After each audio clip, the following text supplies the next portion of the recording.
لكن للأسف دي حقائق ومعلومات مهمة وكان لازم أقولها لكم. عمركم فكرتوا إزاي بيتم اكتشاف دواء جديد لمرض ممكن يكون مميت ومنتشر؟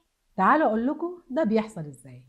أهلا بيكم في كشف المستور مع نجوى ناجي. تجارب كتير فظيعة ارتكبوها في حق البشر وكأنهم فيران تجارب مرعبة كتير اتنفذت على البشر من أكتر من قرن، زي مثلا التجربة النازية، ودي كانت من أكبر التجارب السيئة اللي حصلت، واللي كان عملها الدكتور جوزيف مينجل طبيب قوات الأمن الخاصة في الحزب النازي. تعالوا بقى أقول لكم كان بيعمل فيهم. ده كان بيدور على التوائم في اليهود والأسبان وأي قطر جاي من أفريقيا، وكان بياخد التوائم دول ويسحب دمهم عشان يعرف سماتهم الوراثية، وكان بينقل الدم من توأم للتاني. وكان معظم التوائم دول عينيهم زرقاء، فكان بياخدهم ويحقن قرنياتهم بمواد كيميائية، وطبعا كان العمى هو النتيجة.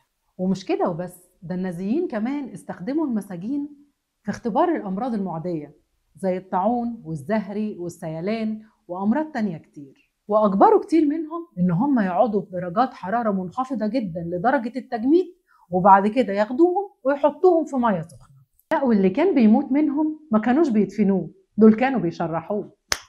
دكاترة كتير اتحاكموا بسبب التجارب دي واتقال عليهم مجرمين حرب. لكن منجل هرب لأمريكا الجنوبية وتوفى في البرازيل بسكتة قلبية سنة 1979.